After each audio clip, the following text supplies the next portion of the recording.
तो खोर्धा जिलार अट्री उष्म प्रसरण को जाइए से जगह टी अलग थिला आईटा हूँ नयगढ़ जिलार तराबालु उष्ण प्रसरण ये जगह तो संपूर्ण अलग कहीं चारिआडे पूरा दलदल आप देखिपे केमती माटी पूरा हलुची जोरे जदि पाद पकईदेव जड़े मनीष दबीज ना भाई जड़े मनीष। नमस्कार जय जगन्नाथ पुणी गोटे नुआ वीडियो को आपण मानक स्वागत करुछि। ए वीडियो रे आपण माने देखिबा पाइबे नयगढ़ जिलार तराबाल रे थिबा उष्म प्रस्रवण को। एही उष्म प्रस्रवण कथा मु केवल बही रे पढ़ी किंतु केबे भी आसी नथिली कि देखि नथिली किंतु एथरक प्रथम थर आसीची। आ मो संगे अछंती मोर पतिदेव आमे दुई जन सांग होई जाउछु। आउ दुई कड़ रास्तार दुई कड़ रे देखंतु आखु गछ गुड़िक केते सुंदर देखा जाउछि। आउ नयगढ़ रे तो आखु बहुत चाष हुए। आउ नयगढ़ रे चीनी कल पई भी नयगढ़ फेमस एबे अछि कि नै मु कहि परिबिनी किंतु चीनी पई नयगढ़ फेमस। आउ एई उष्म प्रस्रवण टिकु आमे पहुंचबा पई हमकु बहुत टाइम लागितला काहे जेहेतु किछि भी बोर्ड मरा हेनी कि किछि भी लेखा हेनी तो आम जापर नथिलु से आग को आहरी 3 किलोमीटर पलैथिलु। एथि पलैथिलु कि काहू किछि पचार नथिलु कि रास्तार दुई पार्श्व जो सुंदर परिवेश देखंतु माने धान बिल आखु खेत तापरे दुई कोड़े आंब तोटा ए सब देखि देखि आमे बहुत 3 किलोमीटर केतेबेले आग को पलैछु जानि पारि नथिलु। तापरे 3 किलोमीटर जिबा परे सेठी जण को पचारथिलु से तापरे आमे पुणी फेरिकी आसीथिलु। आउ ए जगह टी को आपण माने देखंतु आ एन्जॉय करंतु। ए लास्ट पोखरी मंदिर तळक पड़ी एटी गुपचुप खाइ दो तापर जिबा है कोरा आजे देखियो कोरा चल अरे कोरा चल कोठु आसी तो दे जानना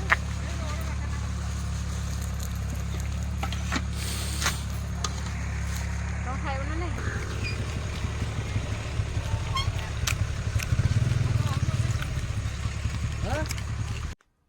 आमर परीक्षार ड्राइंग परीक्षार पड़े सूर्यंकर अस्तकालीन चित्र अंकन कर आम ठीक यही अंकन करूँ। पहाड़ पहाड़ मझिरे सूर्य अस्त होते टे लाल लाल रंग हो ऊपर बादल देखिले मन पड़ जाऊँ पिलादिन कथा।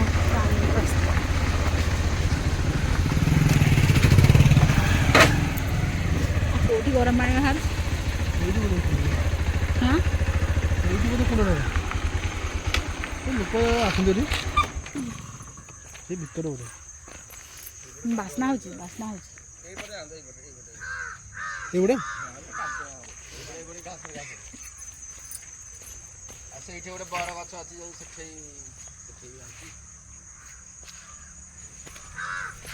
किसी जना पड़ुनी किसी आमे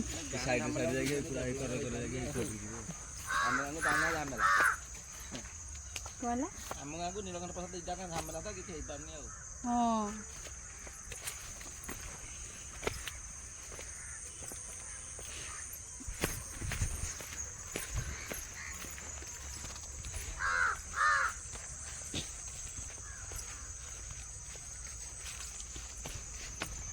एटी हाँ पूरा पानी पूरा गरम पानी एठी भी पानी फुटुची गरम अच्छी ना हेबा बांप बाहर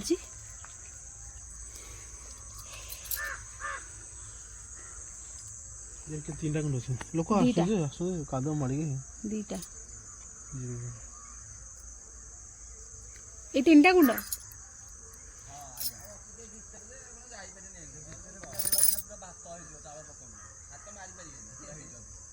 बहुत गरम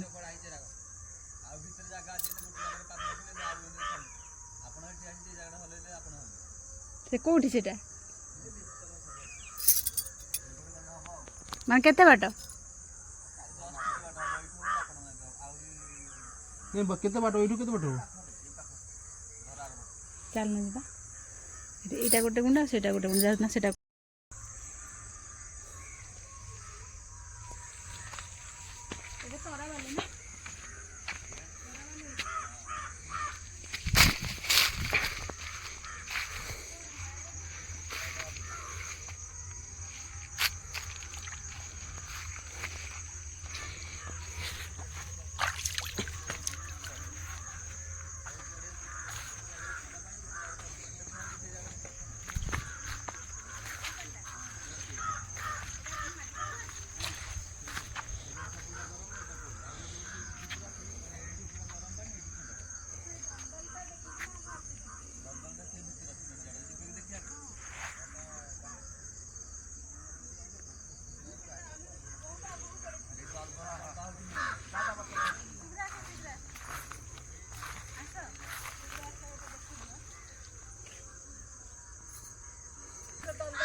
ହଁ ଫୁଟୁଛି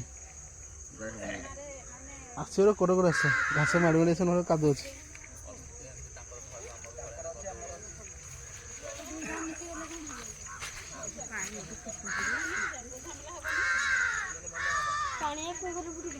ଏ ପଙ୍କ ହବରେ ପଙ୍କ ହବ ନା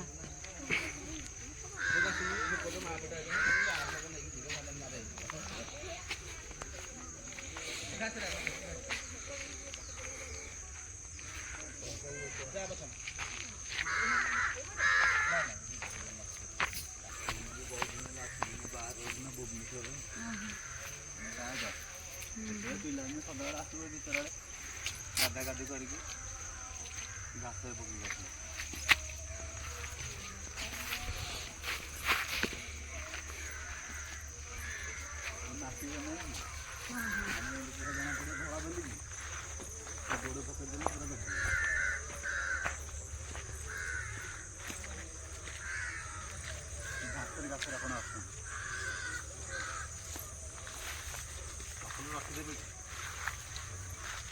ଚାଲୁ ଯିବା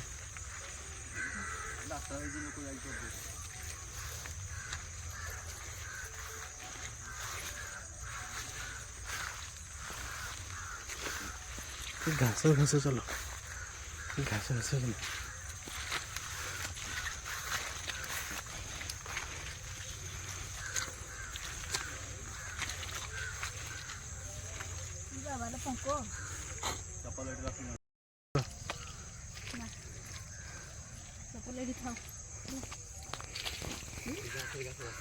ପଙ୍କ ଚାଲ ଆଉ ତ କାଦୁଅ ହେଲାଣି ଆଉ କାଦୁଅ ଚାଲ ମାନେ ଆପଣଙ୍କୁ ଦେଖାଯିବ ପୁରା ଇଏ ଭଳିଆ ଆଉ ପୁରା ଇଏ ଦବେଲା ଆସିକି ଲଗେଇବ।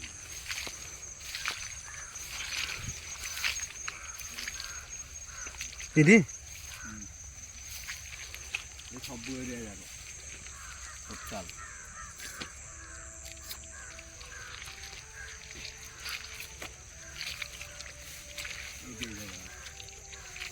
ଦେଖ ଦେଖ ଦେଖ ଦେଖ କେମିତି ଦଲ ଦଲ ହଉଛି।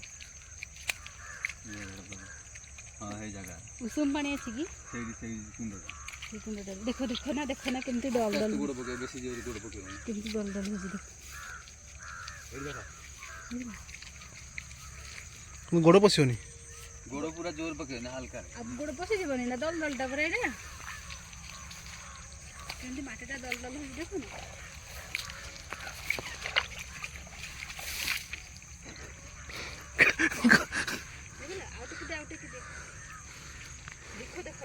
ଘାସରେ ଆସିବେ ଆପଣ ଏଇଟା ଦେଖାଅ ଏଇଟା ମେନ୍ ଜିନିଷ ଏଇଟା ଦେଖେଇବା ଜିନିଷଟା ହେଲା ଏଇଟା ଦେଖିଲ କେମିତି ଦୁଲ ଦୁଲ ହଉଛି ମାଟିଟା ମୁହଁଟା ଦେଖାଉନି ହେଲା ମାଟିଟା କେମିତି ଦଲ ଦଲ ହଉଛି ଦେଖିଲ ଭିତର ଆଡ଼େ ଆହୁରି ଅଧିକ ପୁରା ଟୋଟାଲ ହେଇଛି ଆଉ ଗୋଟେ ବଡ଼ କୁଣ୍ଡଟେ ଅଛି ସେଇଟା ମାନେ ଅଧିକ ହେଇଛି ସବୁଠୁ ଭିତରେ 95 ଡିଗ୍ରୀ ସେଲସିୟସ୍ ସେଠିକି ଯାଇ ହବନି ନା ଯାଇ ହବ ତ ସେପଟେ ଯାଇ ହବ ଆଜି ତ ଅନ୍ଧାର ହେଇ ଆସିଲାଣି ଆଉ ଯାଇ ହବନି ଆପଣ ସକାଳେ ଆସିଥିଲେ ହେଇଥାନ୍ତେ। ଏଇଟା ଟୋଟାଲ ଏଇ ଏରିଆଟା ସବୁ ସେମିତି ହେଇଛି ଆଜ୍ଞା ଟୋଟାଲ ଏଇ ଜାଗାରେ କହିବି ସେଟା ଉଷୁମ ପାଣି ବାହାରୁଛି ହଁ ତମେ ଯାଇ ଖାଲି କରି ଆସ ମୁଁ ଯିବିନି ଏତେ ବାଟ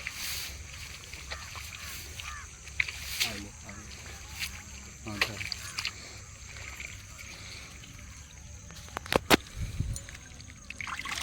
ଏଠି ଉଷୁମ ପାଣି ଅଛି ଉଷୁମ ପାଣି ଅଛି ମାନେ ଏବେ ଥଣ୍ଡା ପାଣି ନା ହଁ ସେ ଉଷୁମ ନାଇଁ ଥଣ୍ଡା ଯୋଉ ଏଇ ଯୋଉ ଦଲଦଲ ହଉନି ଗୋଡ଼ ଏମିତି ଟଚ୍ କରି ଯୋଉ ଦଲଦଲ ହଉଛି ସେ ତା ଭିତରୁ ଗୋଡ଼ ପଶିଗଲେ ଭିତରେ ଗରମ ପାଣି ଉପରଟା ଥଣ୍ଡା ପାଣି ସବୁବେଳେ ସେଇଭଳିଆ ହଁ ଆପଣଙ୍କୁ ଦେଖାଯିବ ପୁରା ମାନେ ପୁରା ଉପରଟା ଧଳା ନା ଏଠି ଆପଣଙ୍କୁ ଦେଖାଯିବ ପୁରା ଖାଲି ପାଦଟା ମାଟି ମାନେ ଦେଖାଯିବ ଯେ ପୁରା ଏଠି ଯୋଉ ଜାଗାରେ ଅଛି ପୁରା ଧଳା ନା ଏଇ ଜାଗାରେ ଏଠି ଆପଣଙ୍କୁ ଦେଖିବେ ପୁରା ଶୁଖିଲା ଦେଖନ୍ତୁ ଏଠି ପୁରା ଶୁଖିଲା ଅଛି କିନ୍ତୁ ଦେଖନ୍ତୁ ଗୋଡ଼ ପକେଇ ଦେଲା ପୁରା ଏଇଠି ଦବିଯିବ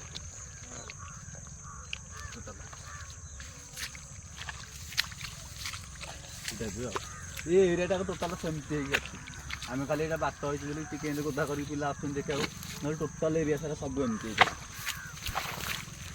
ତ ଖୋର୍ଦ୍ଧା ଜିଲ୍ଲାର ଅଟ୍ରି ଉଷ୍ଣ ପ୍ରସରଣକୁ ଯାଇଥିଲେ ସେ ଜାଗା ଟିକେ ଅଲଗା ଥିଲା ଆଉ ଏଇଟା ହେଉଛି ନୟାଗଡ଼ ଜିଲ୍ଲାର ତରାବାଲୁଅ ଉଷ୍ଣ ପ୍ରସରଣ ଏ ଜାଗାଟା ତ ସମ୍ପୂର୍ଣ୍ଣ ଅଲଗା କାହିଁକିନା ଚାରିଆଡ଼େ ପୁରା ଦଲଦଲ ଆପଣ ଦେଖିପାରୁଥିବେ କେମିତି ମାଟି ପୁରା ହଲୁଛି ଜୋରରେ ଯଦି ପାଦ ପକେଇଦେବ ଜଣେ ମଣିଷ ଦବିଯିବ ନା ଭାଇ ଜଣେ ମଣିଷ ଦବିଯିବ ଚାରିଆଡ଼େ ବି ସେମିତି ଆଉ ସେଇଠି ବାହାରୁଛି ଗରମ ପାଣି। ଆଉ ଫାଷ୍ଟ ଯେଉଁଟା ଆମେ ଯାଇଥିଲୁ 3ଟା କୁଣ୍ଡ ସେଇଠି ଥିଲା ବି ଗରମ ପାଣି।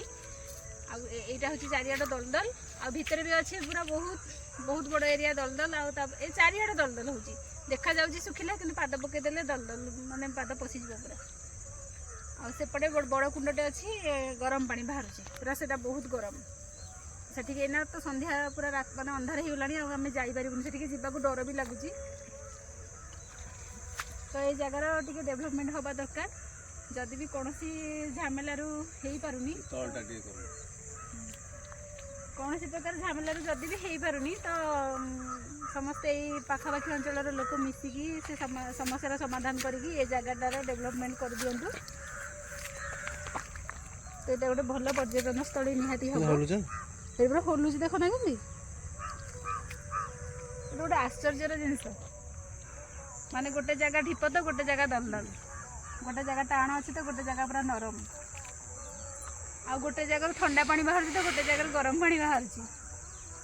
ବହୁତ ଭଲ ଜାଗା ଏଇଟା। ଡେଭଲପ ହେଇପାରିନି କୌଣସି, ଏଇ ଗାଁ ଭିତରେ ଝାମେଲା ଯୋଗୁଁ ଡେଭଲପମେଣ୍ଟ ହେଇପାରିନି, କିନ୍ତୁ ଝାମେଲାଟା ସମାଧାନ କରିଦିଅନ୍ତୁ, ଆପଣଙ୍କ ଏରିଆ ହିଁ ଡେଭଲପମେଣ୍ଟ ହେବ। ଚାରିଆଡ଼ୁ ଲୋକ ଆସିବେ ଏଠିକି। 20 ଏକର ଏରିଆ ପୁରା ଏମିତି। 20 ଏକର ଏରିଆ।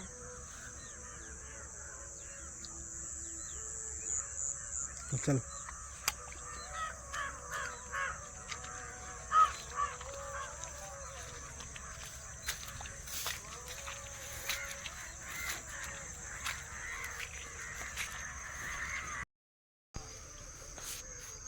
ଏଠି ଆମେ ଧୋଇଲେ ସିଆଡ଼େ ଦଲଦଲରୁ ଆସିକି ଏଇ ପାଣିଟା ଟିକେ ଉଷୁମ ଅଛି,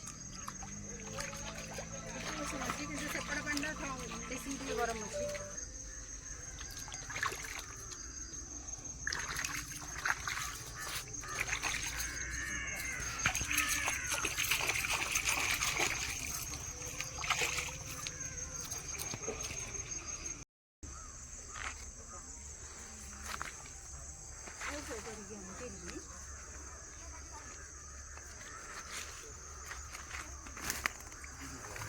ଏ ପାଣିଟା ବି ବାସ୍ନା ହେଉଛି ନା, ସେ ବାରୁଦ ବାସ୍ନା ହେଉଛି।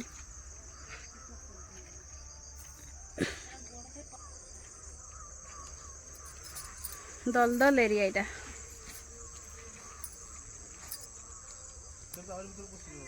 ସେପଟେ ତ ଆହୁରି ପଶୁଛି, ସେଠି ଖାଲି ମାଟି ଖାଲି ଦୁଲ ଦୁଲ ହେଉଛି। ସେପଟେ ଯାଇଥିଲୁ ଆମେ।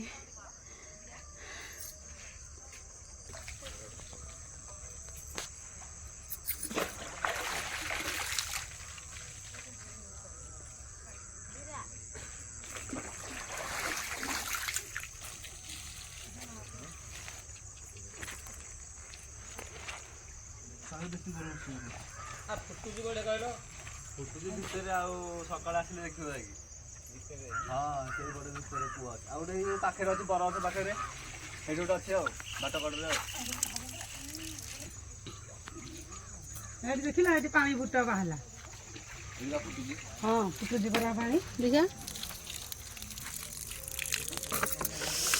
କି ତତଲା ପାଣି ରେ, ବାବାରେ ବାବାରେ ବାବାରେ। ଦେଖିଆ ଆଉ ଟିକେ ଆଣ ନା, ମୋ ପାଦଟା ଧୋଇ ଦିଏ।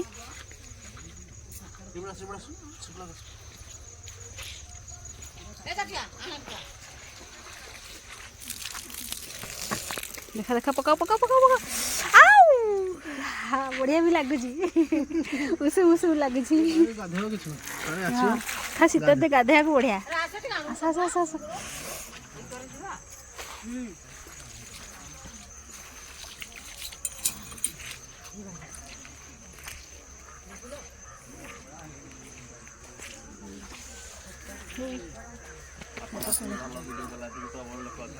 हाँ बस